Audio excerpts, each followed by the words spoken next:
Aquel día comprendí, sin que nadie tuviera que explicármelo, que para mi propia familia yo ya no era importante.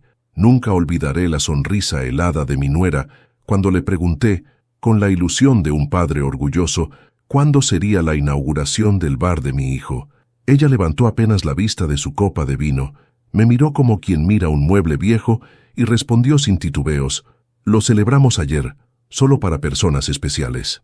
Sentí que esas palabras me atravesaban como un cuchillo lento, girándolo con desprecio. Yo, que había pasado noches en vela calculando presupuestos, pidiendo préstamos, vendiendo recuerdos para que ese bar existiera, no era una persona especial. En ese instante supe que algo estaba profundamente roto. Mi hijo estaba a su lado, en silencio. No la contradijo, no bajó la cabeza por vergüenza. Simplemente fingió revisar su teléfono, como si yo no acabara de recibir la humillación más grande de mi vida.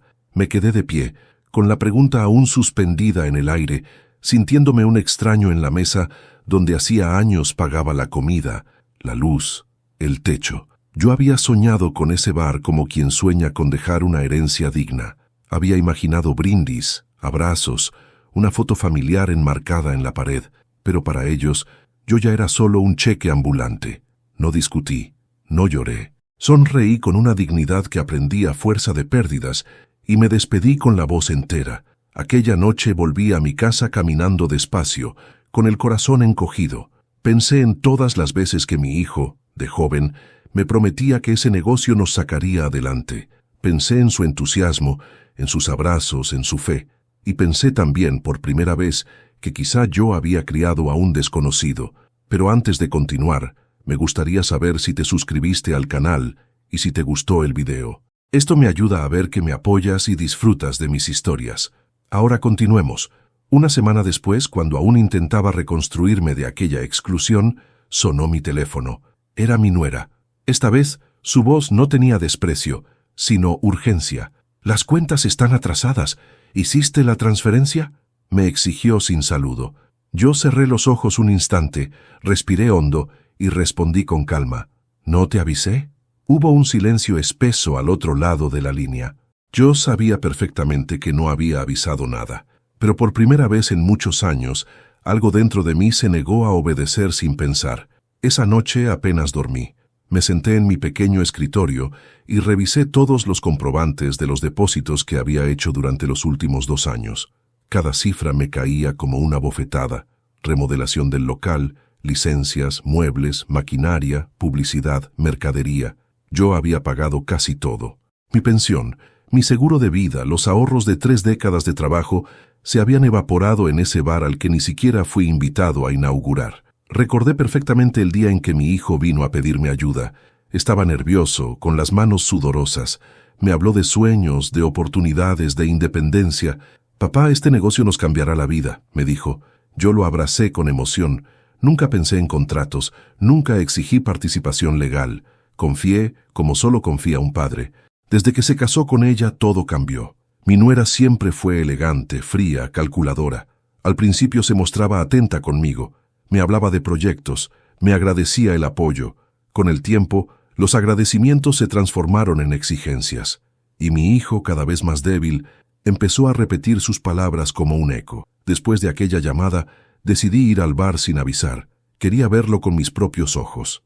Me puse una camisa simple, tomé el autobús y llegué al local al caer la tarde. Desde la vereda vi luces encendidas, gente riendo, música alta. El bar estaba lleno, y aún así decían que las cuentas estaban atrasadas. Entré. Nadie me reconoció al principio. Me senté en una mesa del fondo y pedí una bebida. Observé cada detalle: los muebles nuevos que yo había pagado, la barra reluciente que yo había financiado, incluso los vasos grabados con el nombre del bar que yo había mandado a hacer. Todo lo que veía era mío y al mismo tiempo no me pertenecía. Mi hijo apareció detrás de la barra. Cuando me vio, su rostro se sobresaltó un segundo antes de recomponerse. Se acercó con una sonrisa forzada. «Papá, no sabía que vendrías». «Yo tampoco sabía que ya habían inaugurado», respondí en voz baja. Bajó la mirada. «Fue algo improvisado, solo para personas especiales», rematé. No respondió. Miré alrededor y sentí una mezcla amarga de orgullo y rabia. El negocio funcionaba. Y sin embargo, mi pensión seguía siendo solicitada como si todo estuviera en ruinas. Regresé a casa con un nudo en el estómago. Esa noche revisé nuevamente mis cuentas. Descubrí transferencias más grandes de lo habitual, hechas con urgencia, siempre a la misma hora. Recordé entonces algo que me había inquietado semanas atrás. Mi nuera tenía copia de mi tarjeta por si pasaba algo. Yo, ingenuo, había aceptado. A la mañana siguiente fui al banco. Pedí extractos completos. Pedí movimientos detallados. Pedí asesoría. La joven del mostrador me miró con cierta compasión cuando le dije mi edad. Me imprimió todo. Y ahí lo vi claro. No solo pagaba gastos del bar, también pagaba tarjetas de crédito que no eran mías. Cenas, viajes, ropa, hoteles. Sentí que el piso se hundía bajo mis pies. Esa tarde, mi hijo volvió a llamarme. «Papá, mamá Cora no se siente bien», me dijo. «Y además, de verdad necesitamos esa transferencia. Cora, mi esposa, había muerto hacía 7 años. No uses su nombre para exigirme dinero», respondí con frialdad. Hubo un silencio al otro lado. «Papá», dijo con un tono que intentaba sonar cariñoso, «tú sabes que siempre ha sido difícil para nosotros. También lo fue para mí cuando nadie celebró mi vejez, ni mi cansancio, ni mis sacrificios», respondí. Colgó sin despedirse. Esa noche entendí algo doloroso. Yo ya no era padre. Era un recurso, y los recursos, cuando se agotan, se descartan. Pero también comprendí otra cosa. Aún me quedaba algo que no podían quitarme tan fácilmente: mi dignidad. Y esa dignidad, aunque herida, aún tenía voz. Aquella noche apenas pude dormir. Cada número que había visto en los extractos del banco seguía bailando frente a mis ojos como una burla silenciosa. No era solo el dinero del bar, era mi vida entera resumida en cifras que otros estaban usando como si no significaran nada. Me levanté antes del amanecer, preparé café y me senté a mirar la pared en silencio, como quien espera una confesión que nunca llega. Recordé con una claridad dolorosa el primer depósito que hice para ayudar a mi hijo. Fue una cantidad modesta, solo para cubrir el primer mes de alquiler del local. Él me prometió que sería algo temporal, que en cuanto el negocio caminara solo, me devolvería cada peso. No pedí recibos. No pedí contrato. Le creí porque era mi hijo, porque de niño corría hacia mí cuando tenía miedo, porque de joven me hablaba de sus sueños con los ojos brillantes. Después vino la remodelación. «Papá, si lo hacemos bien desde el principio, no tendremos que gastar 2 veces», me dijo. Pagamos paredes nuevas, electricidad, fontanería, pintura.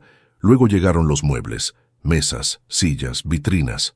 Yo firmaba cheques con una mezcla extraña de orgullo y preocupación. Me repetía que estaba invirtiendo en su futuro, en algo que algún día también sería mío, aunque nunca figurara en ningún papel. Con el tiempo, mi nuera comenzó a encargarse de las cuentas. «Es para organizar mejor», decía. Yo asentía. Me pedía transferencias cada vez con más frecuencia. Siempre había una urgencia, un proveedor que no podía esperar, una factura inesperada, un retraso que debía resolverse antes de que todo se viniera abajo. Y yo, como un tonto confiado, siempre respondía. Esa mañana tomé una decisión distinta. Fui nuevamente al banco. Pedí hablar con un asesor. Le expliqué, con vergüenza, que necesitaba entender en qué se estaba yendo mi dinero. El joven me escuchó con respeto. Me mostró gráficos, salidas, entradas. Me habló de movimientos que no correspondían a un negocio pequeño, de gastos personales disfrazados de compras empresariales, de retiros en horarios extraños. «¿Usted autorizó estos pagos?», me preguntó. Negué con la cabeza. «Entonces alguien más tiene acceso a su cuenta», dijo con seriedad, «y no solo acceso, control». Sentí un escalofrío recorrerme la espalda. Regresé a casa con la certeza de que aquello ya no era solo una humillación emocional. Era un abuso financiero en toda regla. Me senté en el sillón y sostuve entre mis manos una fotografía vieja de mi hijo, de cuando tenía apenas 5 años, y sonreía sin dientes frente al pastel de su cumpleaños. La miré largo rato, tratando de reconocer en ese niño al hombre que ahora permitía que me vaciaran la cuenta con la misma frialdad con la que se cobra una deuda. Horas más tarde, sonó nuevamente el teléfono. «Papá», dijo mi hijo con una voz tensa, «mamá de Mariana está enferma. Necesitamos cubrir unos gastos médicos urgentes. Es solo por esta vez. Mariana, mi nuera, su madre nunca me había mencionado problemas económicos, pero ahora todo se justificaba en nombre de emergencias invisibles. ¿Cuánto?, pregunté con un nudo en el estómago. Lo de siempre, respondió. Lo que puedas. Colgué sin responder. Me quedé sentado largo rato. Sentí algo nuevo crecer dentro de mí, una mezcla de dolor, decepción y rabia contenida. Ya no era solo un padre ayudando, era un hombre siendo utilizado. Decidí llamar a un viejo amigo, contador retirado. Le pedí que revisara mis movimientos con calma, sin que nadie más lo supiera. Aceptó sin cuestiones. Esa misma tarde se presentó en mi casa con gafas en la punta de la nariz y una carpeta bajo el brazo. Esto no es apoyo familiar, sentenció tras una hora de revisión. Esto es sangría. Señaló varios movimientos marcados en rojo. Mira esto. Compras de ropa de marca, restaurantes de lujo, hoteles, todo cargado como gastos operativos. Y esto, dijo bajando la voz, son transferencias a una cuenta que no pertenece ni a tu hijo ni a su negocio. Sentí que me faltaba el aire. ¿A quién pertenece?, pregunté. Negó despacio. No lo sé aún, pero puedo averiguarlo. Asentí, y en ese asentimiento supe que ya no habría marcha atrás. Esa noche, mientras cenaba solo, mi hijo vino sin avisar. Entró nervioso, mirando a todos lados. «Papá», dijo, «Mariana está muy alterada. Dice que te estás demorando con el dinero». «No soy un banco», respondí con calma. «Pero siempre nos ayudaste». «Ayudar no es lo mismo que sostener una mentira», dije. Se quedó en silencio unos segundos. «¿Desconfías de nosotros?» «Desconfío de lo que hacen», respondí. «No de lo que dicen». Bajó la cabeza. «Papá, yo no manejo las cuentas. Todo lo ve Mariana». «Ese es precisamente el problema», dije. Se sentó frente a mí, agotado. Ella sabía moverse mejor en esos temas. «Yo solo quería abrir el bar. Y yo solo quería verte feliz», respondí con amargura, no convertido en el rostro amable de una estafa. Levantó la mirada de golpe. «¿Estafa?», no le respondí. El silencio lo dijo todo. Se levantó de repente, inquieto. «Hablaré con ella», dijo. «Esto se aclarará». Lo vi irse sin saber si creerle o compadecerlo. Ya no distinguía en él si era cómplice o simplemente un cobarde. 2 días después, mi amigo contador volvió con noticias. La cuenta a la que se dirigían parte de mis transferencias estaba a nombre de un tercero, un hombre que figuraba como socio inversor del bar, un nombre que yo jamás había escuchado. Sentí un golpe seco en el pecho. Había un socio, y yo no era él. Esa noche no lloré, no grité, no reclamé. Simplemente me senté frente al espejo y me miré como no lo había hecho en años. Vi un hombre de 62 años con ojeras profundas, con manos cansadas, con la espalda cargada de sacrificios. Pero también vi a alguien que por primera vez en mucho tiempo comenzaba a despertar. Ya no era el padre ciego por el amor. Ahora era un hombre que empezaba a comprender hasta dónde lo habían empujado. Y cuando uno entiende eso, algo dentro se endurece. La idea de que existiera un socio oculto me persiguió toda la noche, como una sombra pegada a mis pasos. No pude dormir. Caminé por la casa en silencio, observando objetos que había comprado durante años para mi hijo. Un antiguo reloj que fue de mi padre, una grúa de juguete que tanto le gustaba cuando era niño, incluso el viejo escritorio donde hacía sus tareas. Todo aquello ahora me parecía parte de una herencia entregada a quienes no supieron honrarla. A la mañana siguiente, recibí un mensaje de mi nuera. Las cuentas siguen atrasadas.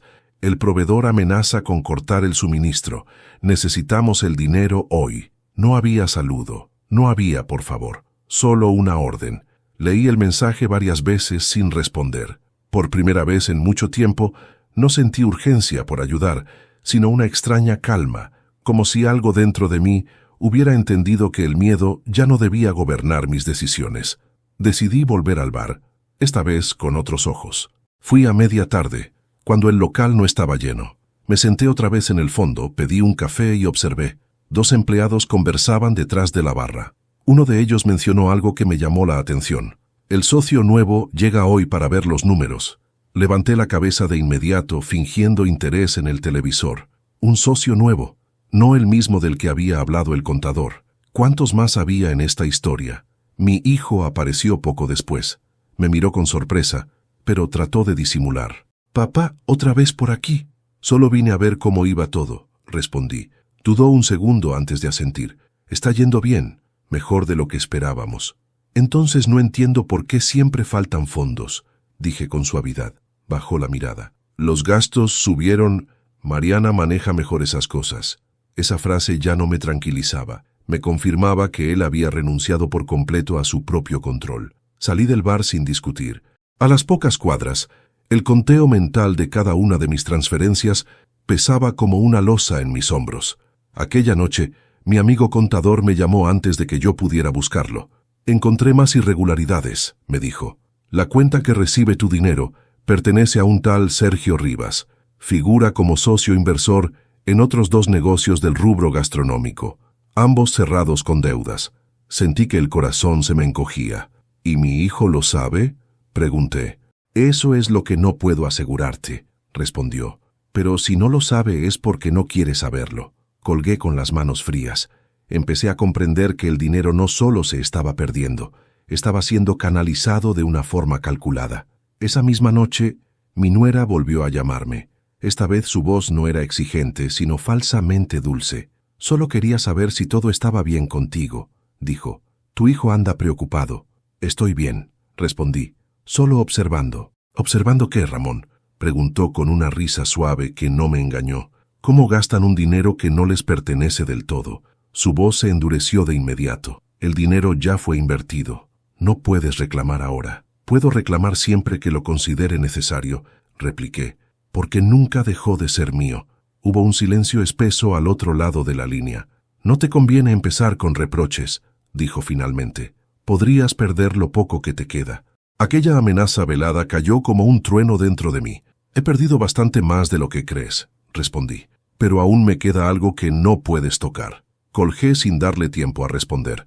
Esa conversación confirmó lo que mi intuición ya sabía. La exigencia del dinero ya no era una necesidad, era una rutina de poder. Ellos daban por hecho que yo seguiría pagando, con o sin preguntas, con o sin respeto. Al día siguiente, recibí una notificación del banco.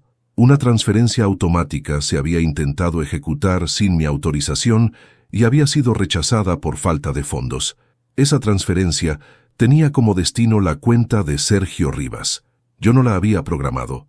Alguien más tenía acceso. Con el papel en la mano, sentí por primera vez un miedo frío, distinto. Ya no era solo un padre traicionado. Era un hombre al que estaban intentando vaciar completamente. Fui directo al banco. Hablé con un supervisor. Expliqué la situación. Me ayudaron a bloquear transferencias no presenciales, a cambiar claves, a establecer alertas. Mientras firmaba los nuevos controles de seguridad, me temblaban las manos. No por debilidad, sino por la certeza de que la guerra había dejado de ser silenciosa. Cuando regresé a casa, encontré 5 llamadas perdidas de mi hijo. Lo llamé de regreso. «Papá, ¿qué hiciste con el banco?», preguntó alterado apenas atendió. «Me protegí», respondí. «Mariana está furiosa. Dice que bloqueaste el sistema». «No bloqueé nada», dije. «Solo recuperé lo que jamás debí perder, el control de mi propio dinero. Pero ahora no podemos pagar a los proveedores», insistió. «Eso deberías habérmelo pensado antes de permitir que otros decidan por ti». Guardó silencio unos segundos. «Papá, Sergio está aquí ahora mismo. Necesitamos resolver esto». «Sergio es el socio, ¿verdad?», pregunté. Su respiración se entrecortó. «¿Cómo lo sabes?». «Aprendí a preguntar en los lugares correctos». No respondió. «Escúchame bien», añadí. «A partir de hoy, no enviaré un solo centavo más hasta que me muestren balances reales, contratos y el destino exacto de cada peso que puse ahí». «Eso es imposible ahora mismo», dijo con voz tensa. «Entonces tendrán que aprender a sostener su propio negocio», respondí. «Como cualquier adulto», colgué sin despedirme. Esa tarde sentí algo que no sentía desde hacía años. Una extraña mezcla de tristeza y alivio. Tristeza por la distancia que se abría definitivamente entre mi hijo y yo. Alivio porque, por primera vez, no estaba respondiendo desde el miedo.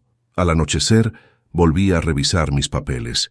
Ordené cada recibo, cada depósito, cada fecha. Me di cuenta entonces de algo aún más doloroso. Yo no había sido un inversionista.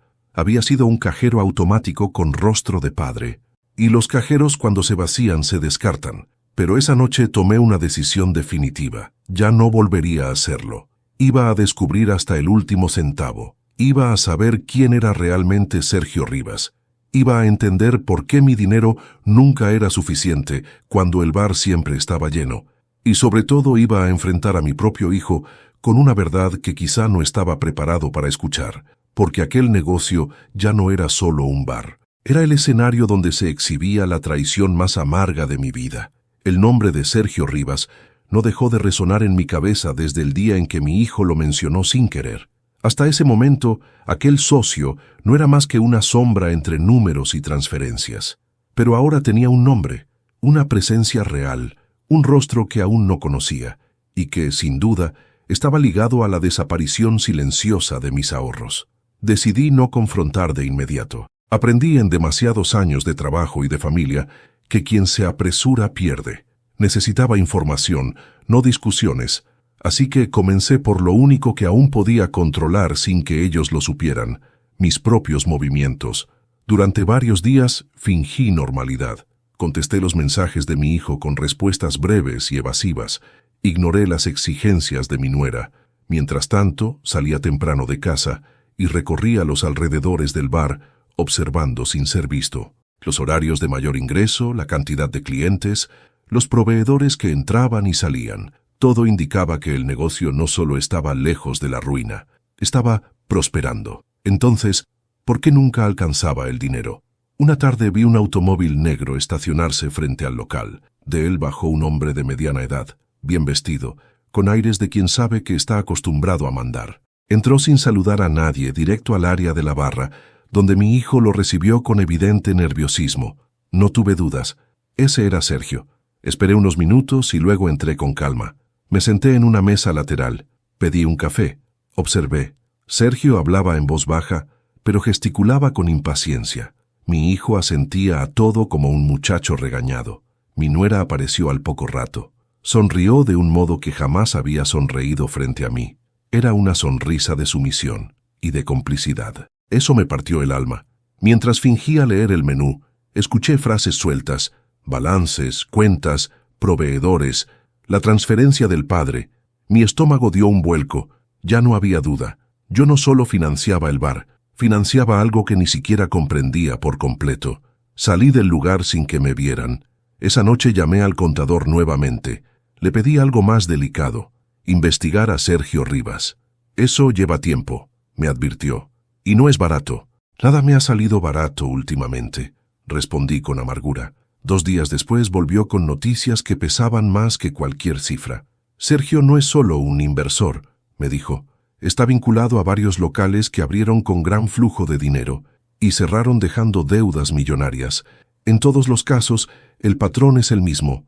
Un tercero pone el capital inicial y cuando escasea el dinero, el negocio cae, pero el socio ya se retiró con sus ganancias. Sentí un frío recorrerme la espalda. ¿Y mi hijo? Ni pregunté. ¿Qué rol cumple ahí? El contador suspiró. Por ahora figura como administrador operativo. La figura legal es tu nuera. Sergio aparece apenas como asesor financiero externo, muy conveniente. Apoyé los codos sobre la mesa y cubrí mi rostro con las manos. Todo estaba diseñado para que yo nunca figurara en ningún papel, para que, llegado el día, nadie pudiera decir que ese dinero había sido mío. Esa noche, mi nuera volvió a llamarme. Ya no era exigente, era agresiva. ¿Qué estás tratando de hacer?, me gritó apenas atendí. Abrir los ojos, respondí con calma. Vas a arruinarnos, dijo. Estás jugando con fuego. No estoy jugando, le respondí. Estoy cansado de que me prendan fuego a mí. Se hizo un silencio cargado. Sergio no es alguien con quien quieras meterte, dijo finalmente. Ahí lo entendí todo. Entonces es verdad, repuse. Ustedes no crearon solo un bar, crearon algo mucho más sucio a mi costa. Colgó de inmediato. Esa llamada confirmó que yo ya no estaba frente a una traición doméstica. Estaba frente a una estructura pensada para vaciarme poco a poco. Esa madrugada casi no dormí. Pensé en cada detalle del pasado, en cada vez que confié sin preguntar, en cada vez que creí que ayudar era amar, y también pensé con dolor en cuán fácil había sido para mi hijo mirar hacia otro lado. A la mañana siguiente tomé otra decisión. Llamé a un abogado especializado en fraudes financieros. No le di nombres completos. No aún. Solo le expliqué el patrón. Escuchó en silencio y luego dijo una frase que me estremeció. Usted no es el primero al que le hacen esto, pero sí puede ser uno de los pocos que lo detenga a tiempo. Nos citamos para el día siguiente. Esa tarde, mi hijo vino a verme. Entró sin tocar. Tenía el rostro desencajado. Papá, dijo, necesitamos hablar. Desde hace mucho, respondí. Pero nunca me escuchaste. Se sentó frente a mí. Por primera vez no parecía arrogante. Parecía asustado. Sergio dice que si no entra el dinero, todo se va abajo. ¿Y a ti te parece normal que un negocio que siempre está lleno dependa del dinero de un jubilado? Le pregunté. Bajó la cabeza. Yo no entiendo de números. Entiendes de conciencia, respondí. Y de esa también te estás quedando corto. Se pasó una mano por el rostro. Mariana me dijo que tú siempre ayudarías. Ayudar no es dejarse saquear, dije. Y tú lo permitiste. Levantó la vista, con los ojos húmedos. Yo solo quería que funcionara, papá. Quería demostrarte que podía. Y terminaste demostrando que podían usarme como una herramienta, respondí con tristeza, sin preguntarte cuánto me costaba. Guardó silencio largo rato. Sergio me dijo que tú no importabas, murmuró, que ya estabas grande, que tu dinero dormía en el banco. Sentí una punzada profunda en el pecho. ¿Y eso te pareció bien? No supe qué pensar. Pensar era lo único que tenías que hacer, le dije. Se levantó lentamente. Si esto explota, nos hundimos todos, dijo. No, hijo, respondí con firmeza. Si explota, se hunden quienes hicieron estallar la bomba. Yo solo estaba caminando sobre ella sin saberlo. Se fue sin despedirse. Esa misma noche recibí un mensaje de un número desconocido. Deje de investigar. Usted no entiende dónde se está metiendo. No tuve dudas. Era Sergio. Miré la pantalla sin responder.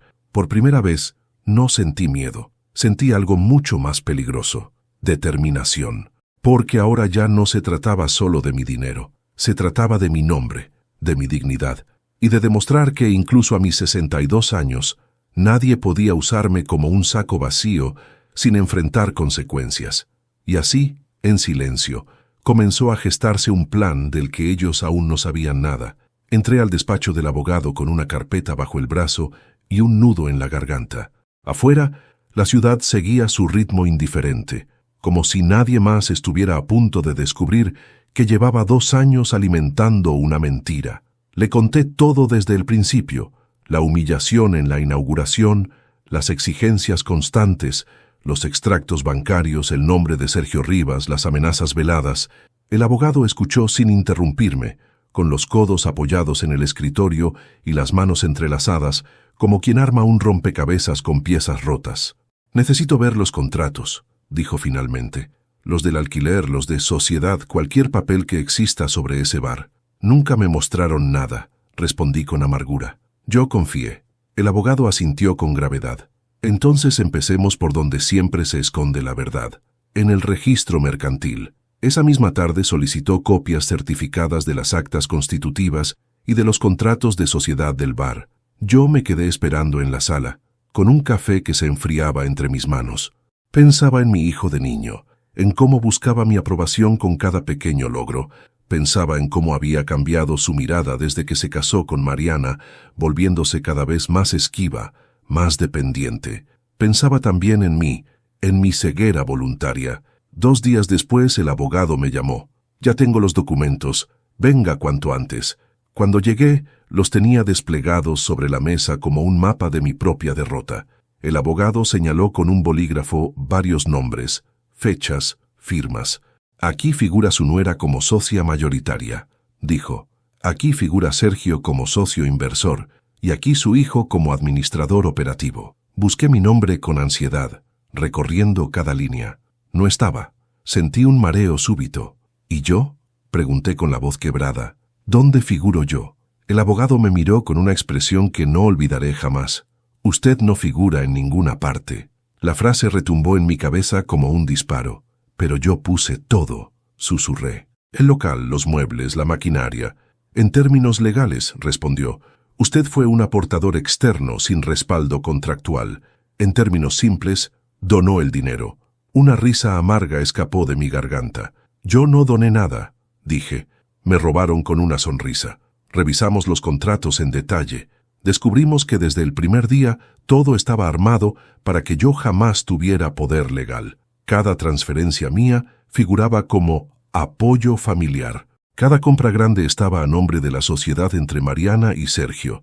Todo era limpio en el papel y sucio en la intención. La estafa no está en que haya aportado dinero, me explicó el abogado. Está en que hayan simulado necesidad para seguir extrayéndole fondos mientras el negocio generaba ganancias. Y sobre todo, en que ocultaron deliberadamente su exclusión. Cerré los ojos un instante. Mi pecho ardía. Entonces, ocurrió algo que todavía hoy me estremece. El abogado sacó otro documento. Esto se firmó hace 6 meses, dijo.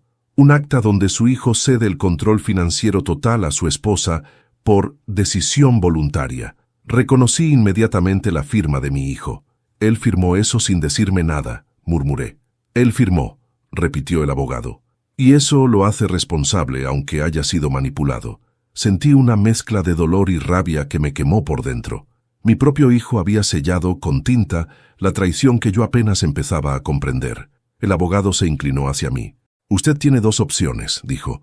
Seguir en silencio, perder todo y quedar a merced de ellos, o reunir pruebas de fraude, abuso financiero y asociación ilícita y confrontarlos con la ley. No respondí de inmediato. Miré por la ventana del despacho, donde la gente caminaba ajena a mi derrumbe. Mi vida se partía en 2 dentro de una oficina con olor a papel viejo. No quiero destruir a mi hijo, dije al fin. Su hijo ya se dejó destruir, respondió el abogado con serenidad. Usted solo puede decidir si va a caer con él. Salí del despacho con las copias de los contratos bajo el brazo. Esa noche volví a casa caminando despacio, con pasos pesados.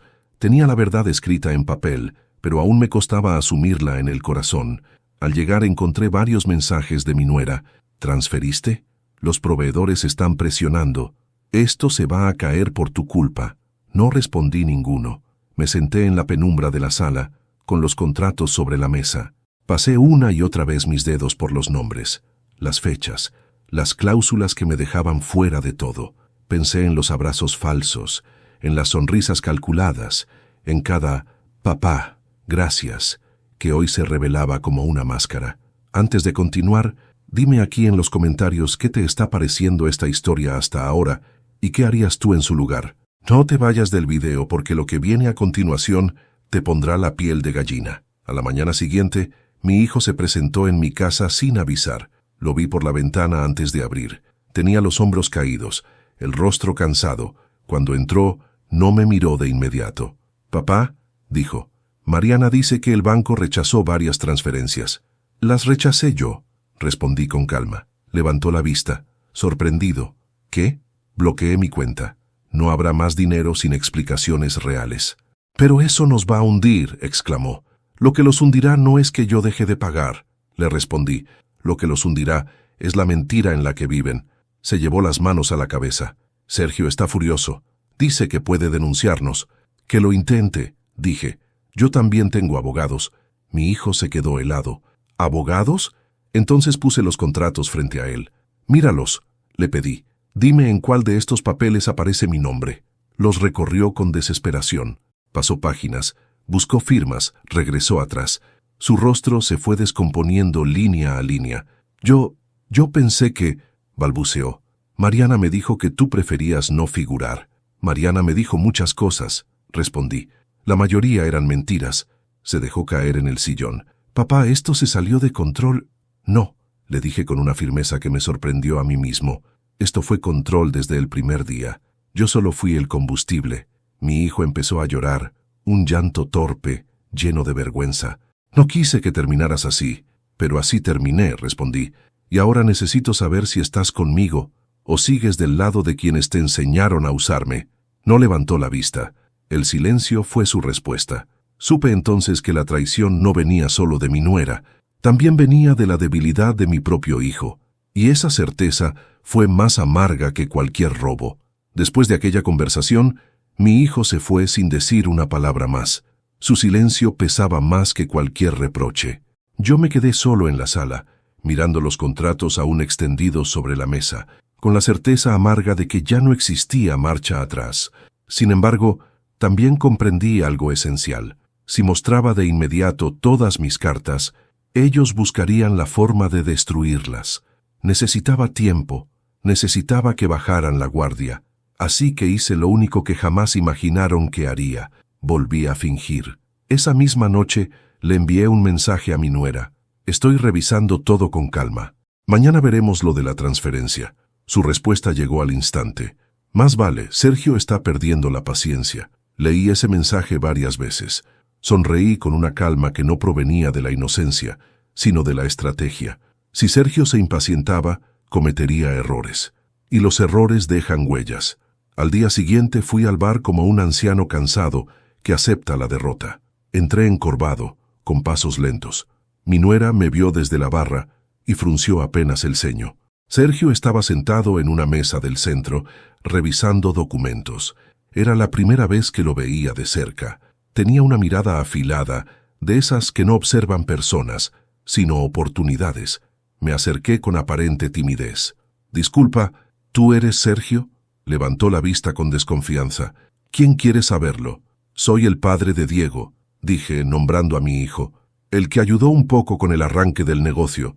Mi nuera se puso tensa de inmediato. «Ramón, este no es momento para...» «Déjalo hablar», interrumpió Sergio mirándome con curiosidad. «¿Qué quiere, señor?» Apreté los dedos para que no notara mi temblor. «Solo quiero que todo marche bien.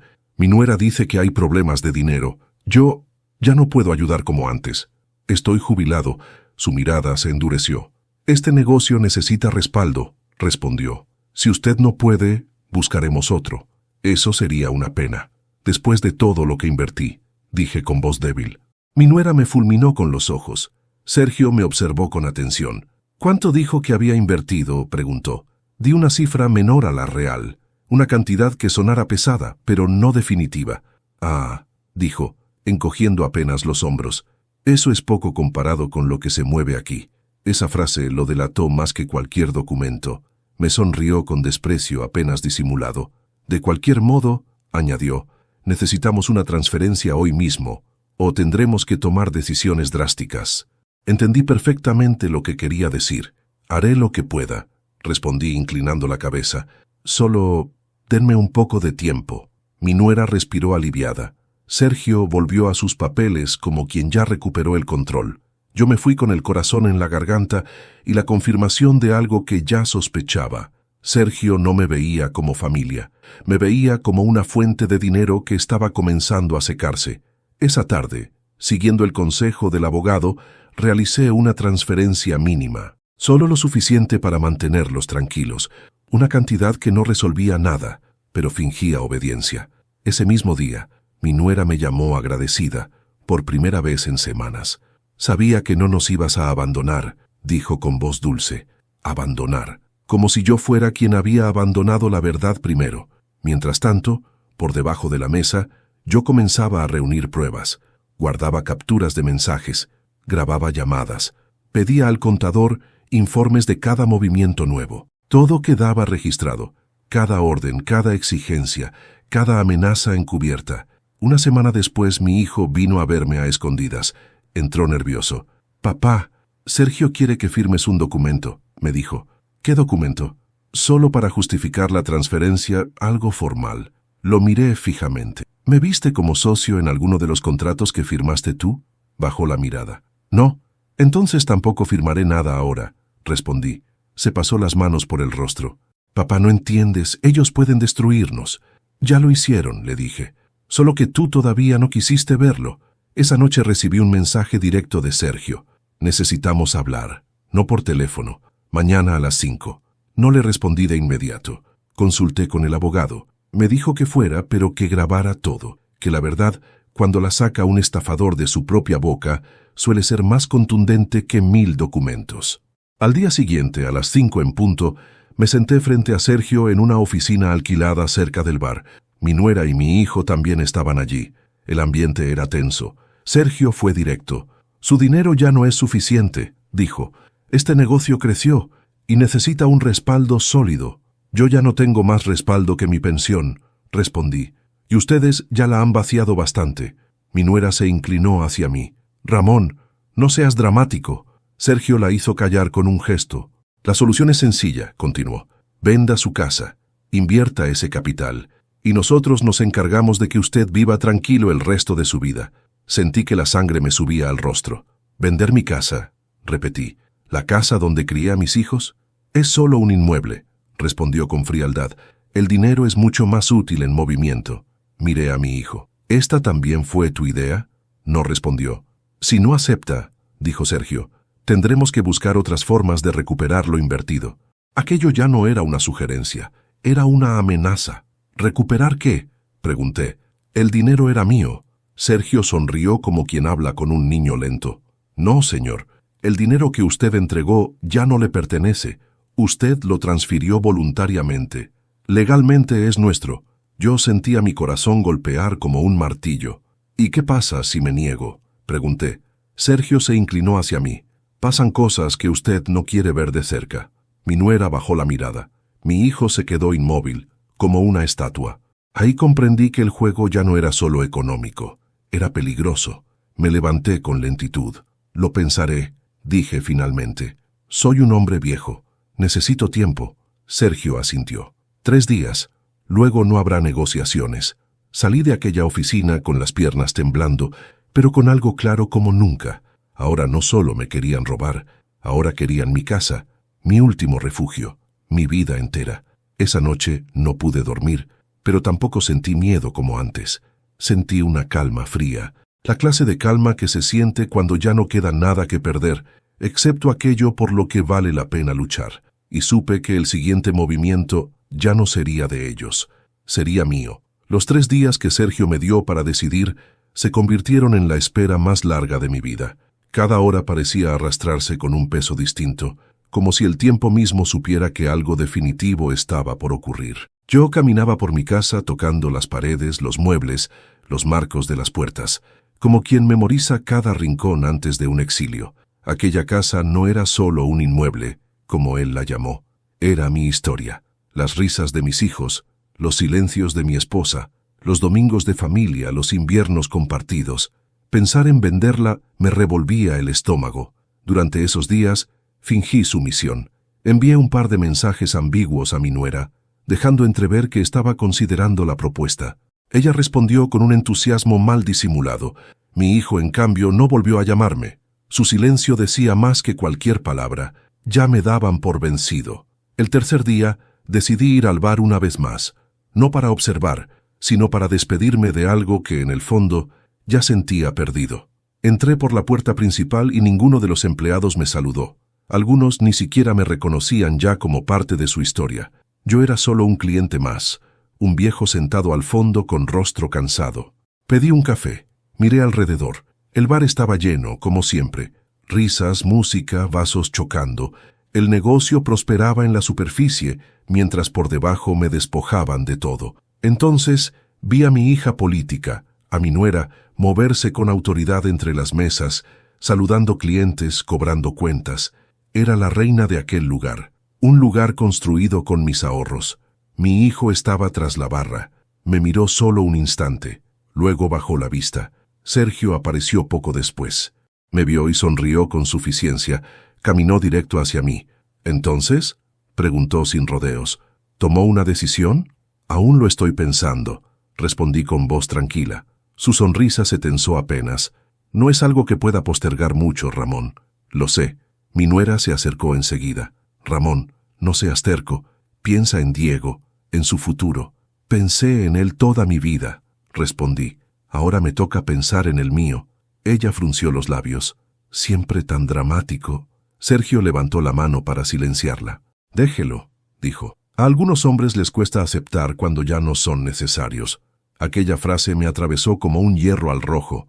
Ya no era necesario. Eso creían. Y por primera vez entendí con claridad que nunca había sido visto como un padre, sino como un recurso temporal.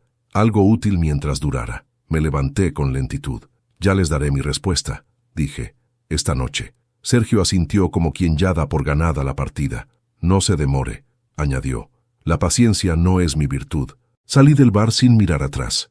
Caminé varias cuadras sin rumbo, con el pecho apretado por una mezcla de rabia y tristeza.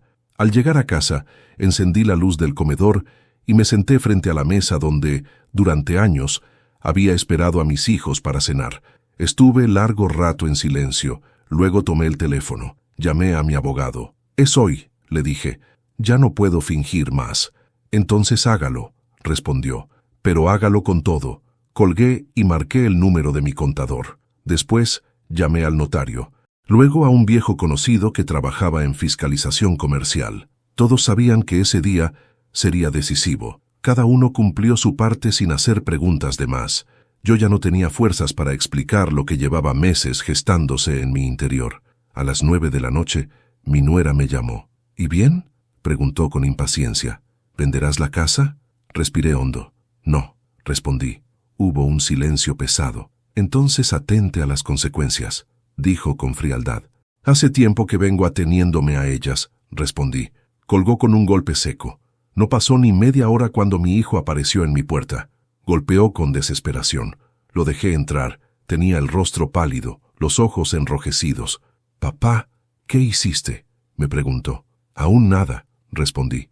«Pero tú sí hiciste algo desde hace tiempo, dejar que me usaran». Se llevó las manos al rostro. «Sergio está furioso. Dice que mañana mismo vendrá con abogados, que te demandará por daños». «Que venga», respondí. «Yo también tengo abogados». «Papá, esto se nos fue de las manos», dijo con un hilo de voz. «Se les fue de las manos el día que dejaron de verme como a un padre», respondí. Desde entonces, solo fue cuestión de tiempo. Mi hijo se derrumbó en el sillón. Lloró como no lo había visto llorar desde niño. «Yo no quería que esto terminara así, pero así terminó», le dije. «Porque nunca quisiste detenerlo». Se quedó en silencio. Luego levantó la vista. «¿Todavía puedo salvar algo?», preguntó. Lo miré con tristeza. «Tal vez a ti mismo», respondí. «Pero el negocio y la mentira, ya no». Se levantó sin decir más. Antes de salir, me miró por última vez. «Perdóname, papá». No supe qué responderle. Esa noche dormí poco. A las 8 de la mañana siguiente, me vestí con la misma ropa que usé durante 40 años de trabajo. No quería trajes ni apariencias. Quería enfrentar lo que venía siendo quien realmente era. Cuando salí de casa, ya había 2 vehículos detenidos frente al bar, uno de inspección comercial y otro de la policía. Llegué caminando despacio. La escena era un caos. Clientes afuera reclamando, empleados nerviosos, la música apagada, la puerta cerrada con un sello provisional. Sergio gritaba órdenes inútiles.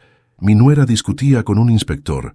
Mi hijo estaba de pie, inmóvil, con el rostro desencajado. Me acerqué lo suficiente para que me vieran. «¿Qué es esto?», gritó mi nuera al verme. «¿Tú hiciste esto?». «Todavía no he hecho nada», respondí con calma. «Solo dejé que otros hicieran su trabajo». Sergio me miró con furia. «Te vas a arrepentir, viejo». «Llevo años arrepintiéndome», respondí. «Hoy empiezo a corregirlo». El inspector se acercó a mí. «¿Usted es Ramón?», preguntó. Asentí. «Necesitamos que nos acompañe unos minutos.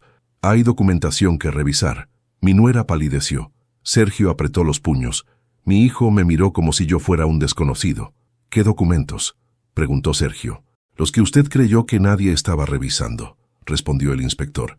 Mientras entrábamos al despacho interno del bar, sentí que algo definitivo se quebraba para siempre. Ya no era un padre ayudando en silencio. Ya no era un anciano manipulable. Era un hombre que, por primera vez en mucho tiempo, había decidido defender su nombre. Y afuera, sin que ellos lo supieran aún, ya se estaba gestando la caída de todo lo que habían construido a base de mentiras. El aire dentro del bar se volvió irrespirable cuando los inspectores comenzaron a revisar papeles, cajas, computadoras y registros contables. Yo permanecía en un rincón del despacho interno, sentado en una silla dura, observando cada movimiento con una calma que ni yo mismo entendía del todo.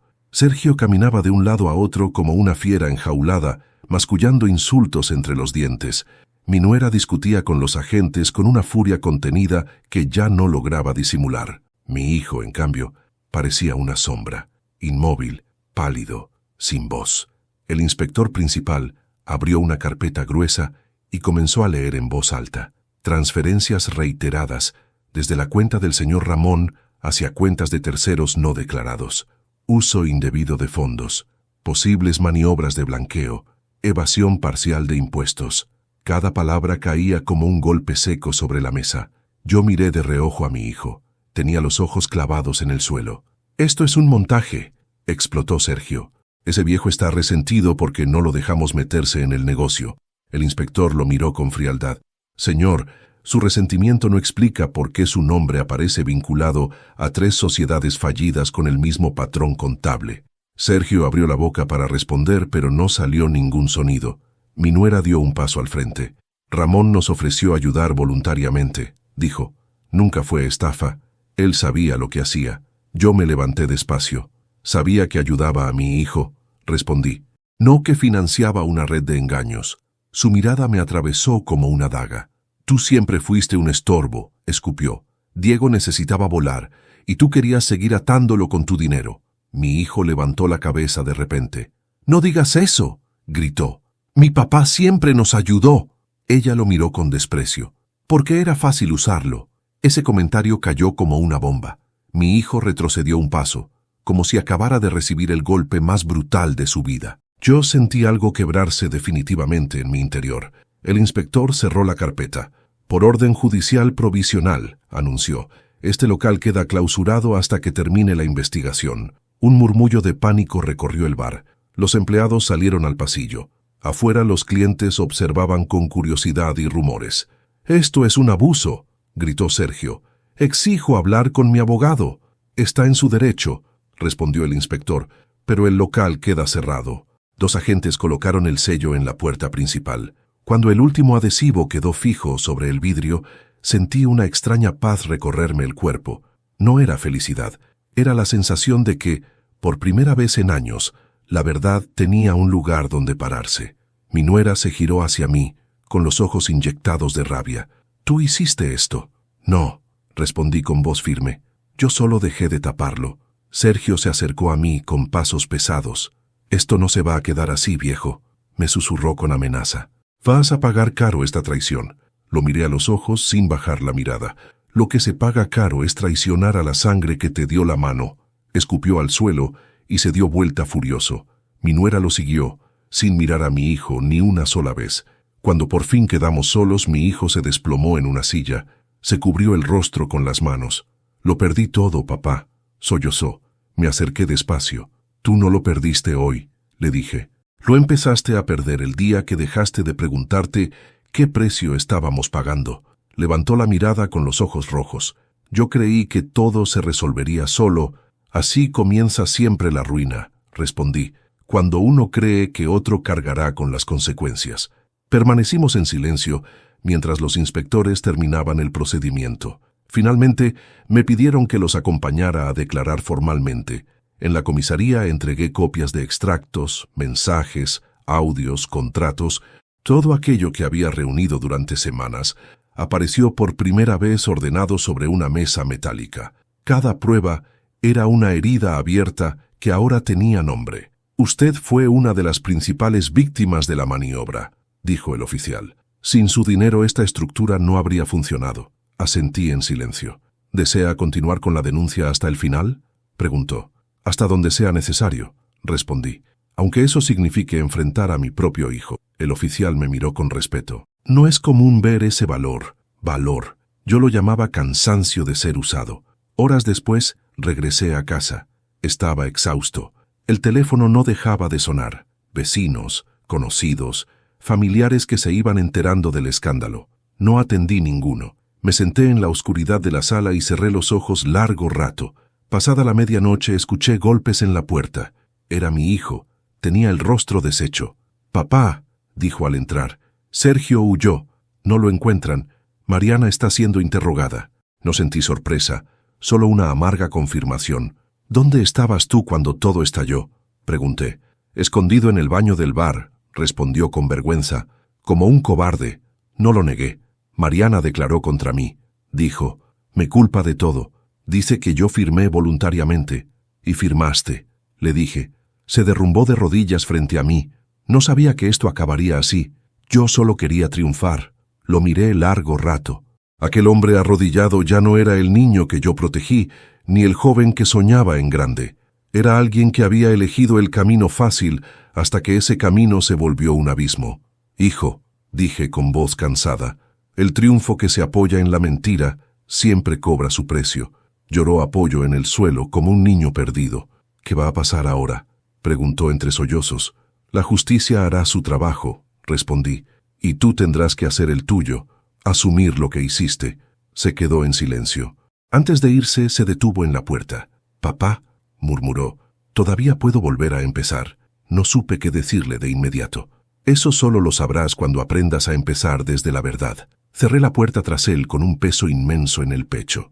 Esa noche comprendí algo esencial. La planificación del fraude había sido minuciosa, pero la caída siempre comienza cuando el silencio se rompe. Y yo, por primera vez en años, lo había roto sin temblar. Y aún así, lo más difícil todavía estaba por venir. Porque ahora ya no solo estaba en juego el dinero, ahora estaba en juego la sangre. El amanecer siguiente llegó sin que yo hubiera dormido un solo minuto. Me quedé sentado en el sillón con las luces apagadas, escuchando el tic-tac del reloj, como si cada segundo marcara un juicio interno. Afuera, la ciudad seguía viva, ajena a la ruina que se había desatado dentro de mi familia. El teléfono volvió a sonar varias veces al alba. No contesté hasta que reconocí el número de mi hijo. «Papá», dijo con voz rota, «¿puedo verte?» No pregunté para qué. Sabía por qué. «Ven», respondí. Llegó menos de 20 minutos después.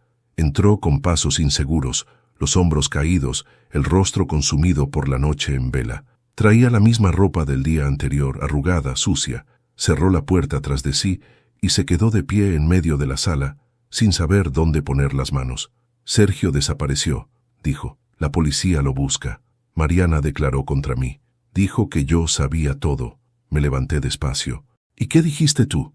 «Que no, que solo firmé lo que ella me decía, que confié en ella». Su voz se quebró, pero no me creyeron. El silencio se instaló como un muro entre nosotros. Mi hijo dio un paso hacia mí. «Papá, me van a procesar», asentí. Las firmas pesan más que las excusas.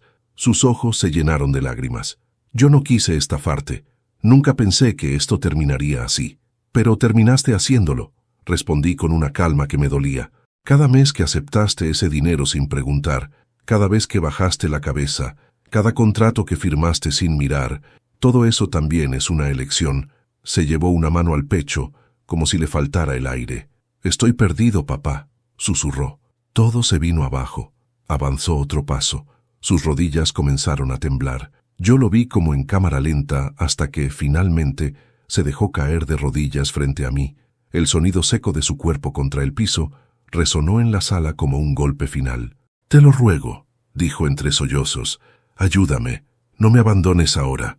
Miré a mi hijo arrodillado. Aquel gesto, que en otro tiempo me habría partido el alma en dos, ahora me llenaba de una tristeza distinta, más honda, más resignada. No era el llanto de un niño buscando consuelo. Era el llanto de un hombre enfrentando por fin las consecuencias. «Yo no te estoy abandonando», le dije. «Te estoy dejando enfrentar lo que hiciste. Pero sin tu ayuda me hundiré», gimió. «Me pueden quitar todo. Me pueden meter preso». «Yo también lo perdí todo», respondí. «Mi dinero, mi confianza, la imagen que tenía de mi hijo. Y nadie vino a rescatarme». Me aferró las piernas con desesperación. «Papá, por favor, habla con los abogados. Retira la denuncia. Di que todo fue un malentendido». Sentí un nudo ardiente en la garganta. Por un instante, vi al niño de 5 años que me pedía que no apagara la luz al dormir. Por un segundo, vi al adolescente que me abrazaba llorando cuando reprobaba un examen. Y junto a esas imágenes, vi también al hombre que me negó una inauguración, que permitió que me vaciaran las cuentas y que guardó silencio cuando quisieron quedarse con mi casa. «Si retiro la denuncia», dije lentamente, «todo vuelve a quedar en la sombra. Sergio seguirá libre. Mariana dirá que fue tu idea, y tú aprenderás que siempre habrá un padre dispuesto a limpiar tus ruinas». Levantó el rostro hacia mí, suplicante. «Prometo cambiar. Te juro que cambiaré». «Cambiar no es prometer», respondí. «Cambiar es asumir». Se quedó en silencio, temblando. «¿Todavía me amas?», preguntó con voz infantil. Esa pregunta fue un puñal lento. «Nunca dejé de amarte», dije, «pero amar no significa salvarte de la ley». Sus manos se aflojaron. Cayó hacia atrás. sentado en el suelo derrotado. «Entonces estoy solo». «No», le respondí. «Estás acompañado por la verdad.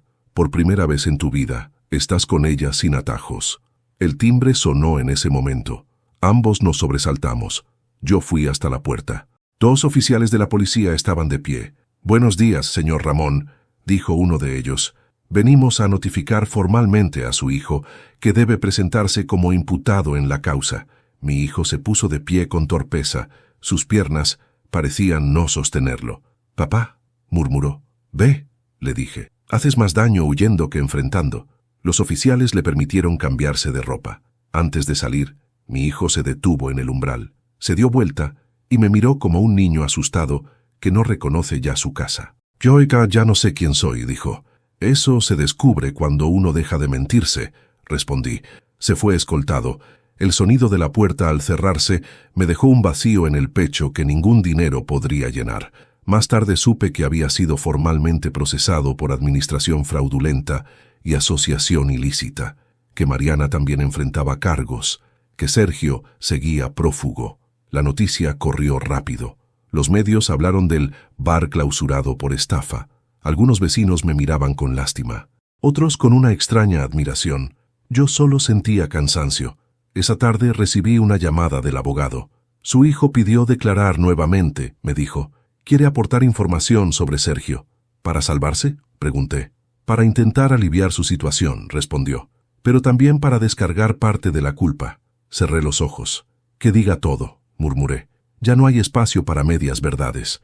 Colgué y salí al pequeño patio de mi casa. Me senté bajo el viejo limonero que yo mismo había plantado cuando mis hijos aún eran pequeños. Las ramas estaban cargadas de frutos amarillos, pero yo no sentía dulzura alguna al mirarlos.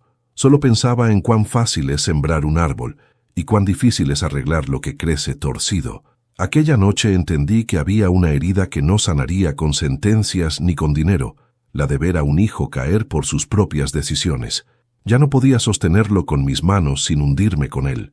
Y aún así, en medio del dolor supe que había hecho lo correcto, porque la justicia, aunque cruel, es la única forma que tiene el amor de dejar de ser ciego, y porque si yo seguía salvándolo, él jamás aprendería a nadar solo en las aguas que eligió. Los días que siguieron a la detención formal de mi hijo fueron extraños, como si el mundo se hubiera vuelto más lento y al mismo tiempo más pesado. La casa quedó en un silencio que no era paz, sino ausencia. Cada rincón parecía contener una pregunta sin respuesta. Ya no sonaba su voz, no se abría su puerta de golpe, no había discusiones ni exigencias, solo quedaba el eco de todo lo que no dije cuando aún era tiempo. Mi abogado me mantenía informado de cada avance. Sergio seguía prófugo. Mariana había sido procesada con prisión preventiva por estafa, coacción y administración fraudulenta. Mi hijo, en libertad condicional, enfrentaba cargos graves. Cuando escuché esa palabra, cargos, sentí un golpe seco en el pecho. No era una cifra, no era un contrato. Era la vida de mi propio hijo en manos de un juez. Una semana después del caos, me llamaron a declarar nuevamente, esta vez no como víctima principal, sino como testigo clave contra la estructura. Fui con paso lento pero firme. En la sala había rostros desconocidos, abogados, funcionarios, secretarios. Cuando vi a mi hijo sentado en el banquillo, con el rostro abatido, sentí que algo dentro de mí se partía otra vez. Pero no retrocedí. Declaré todo, desde el primer depósito hasta la última amenaza. Mostré pruebas. Repetí palabras que jamás pensé pronunciar en voz alta. Cuando terminé, el juez me observó unos segundos. «Usted pudo callar», dijo. Eligió hablar. No respondí, solo asentí. Al salir, mi hijo me esperaba en el pasillo, escoltado. Cuando nuestros ojos se cruzaron, vi en los suyos algo que nunca había visto antes. No miedo, no rabia, sino comprensión tardía. Me miró como un hombre mira a otro, no como un hijo a su padre. «Ahora entiendo», murmuró. No supe qué responderle. A veces, entender llega cuando ya no queda nada que salvar. Con el paso de los meses, las consecuencias comenzaron a caer como fichas de dominó. El bar fue embargado y vendido para cubrir parte de las deudas. Las cuentas bancarias quedaron bloqueadas. Los proveedores reclamaron, los empleados denunciaron, la imagen de prosperidad se derrumbó de golpe, y lo que quedó fue solo una estructura vacía sostenida por mentiras. Sergio fue capturado en otra ciudad. Intentaba salir del país con documentación falsa. Cuando me dieron la noticia no sentí alegría. Solo sentí que el círculo empezaba por fin a cerrarse. Mariana fue condenada a prisión efectiva. Cuando escuché su sentencia por televisión, apagué el aparato. No quise verla, no por compasión, por cansancio. Ya no me quedaban fuerzas para sostener ese odio. Y mi hijo recibió su condena meses después. No fue prisión inmediata, pero sí una marca que lo acompañaría por años. Inhabilitación comercial, reparación económica, antecedentes penales. Cuando el juez leyó la resolución, mi hijo cerró los ojos como quien acepta por fin su propio reflejo. Al salir de la audiencia, no vino hacia mí. Yo tampoco fui hacia él. Nos despedimos sin palabras. Había cosas que ya no podían decirse. La gente hablaba. Siempre habla. Algunos decían que yo había sido cruel, que un padre debe proteger a su hijo por encima de todo. Otros murmuraban que tenía razón. Yo ya no escuchaba a nadie. Había aprendido que en los juicios más duros, el único juez que importa es la propia conciencia. Vendí parte de mis muebles para cubrir gastos legales. Ajusté mi vida a una nueva realidad. Ya no era un hombre con ahorros. Era un hombre con verdades. Y eso pesaba distinto. Una tarde, al ordenar papeles viejos, encontré una caja de madera donde guardaba recuerdos. Dentro estaba la foto de mi hijo de niño, frente a su primer puesto de limonada en la vereda. Yo lo había ayudado a montar la mesa, a hacer los carteles, a cobrar, siempre pensando que enseñarle a emprender era enseñarle a vivir. Me senté con la foto en las manos durante largo rato. Pensé en cuántas veces había confundido ayudar con sostener, en cuántas veces había resuelto problemas que él debía aprender a enfrentar por sí mismo. Comprendí entonces algo tarde. La ambición no nace sola, también se alimenta de la permisividad. Yo había querido darle todo para que no sufriera, y al hacerlo, le quité la oportunidad de aprender límites. Los meses pasaron, mi casa volvió a sentirse solo mía. Empecé a levantarme temprano, a caminar por el barrio, a saludar vecinos. Algunos bajaban la mirada, otros me daban palmadas en la espalda. Yo respondía con un gesto breve. No tenía ganas de explicar nada. Un día recibí una carta desde el centro de detención. Era de mi hijo.